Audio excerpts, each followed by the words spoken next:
Ayan. Dito po tayo. Diyan? Una dyan. Dito po. Kawan ng mag-asawang Chodola Piging at Felipe Matalino. Then sila po ay pinaniniwala ang naging informer ng mga guerrilla during World War I. Then, during the World War II, maniwala kayo sa hindi, si Kalinawan Cave naman po is ginamit as taguan, opisina, at bukod sa lahat, hospital po ng mga Hapon. Dito sila nagtago ng 2 months bago sila makasurrender ng mga Amerikano. Then, during World War II din po, we have 7 layers to explore.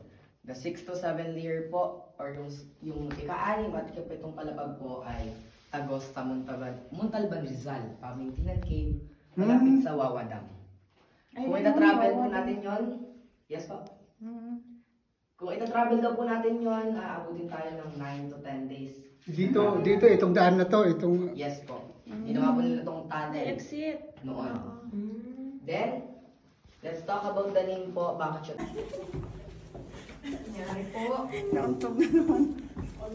Ayan. Punta na ganito. Ay no, paniki. Ang dami. Asan? Ay no, ang dami. Nagkumbitan. Kahirapan, pero magpuputikan po kayo kapag gusto niyo siyang i-explore.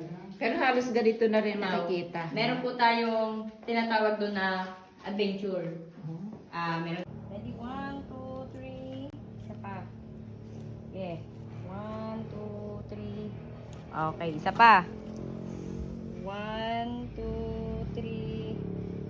Okay, one more. Last. 1, 2, 3. Yan. Sige po. Yan. Okay. Munting tagumpay. Hi. Tingnan niyo po. At least na-experience natin yung... Salamat po sa inyong pagbisita po. Salamat din sa inyo. Ayun.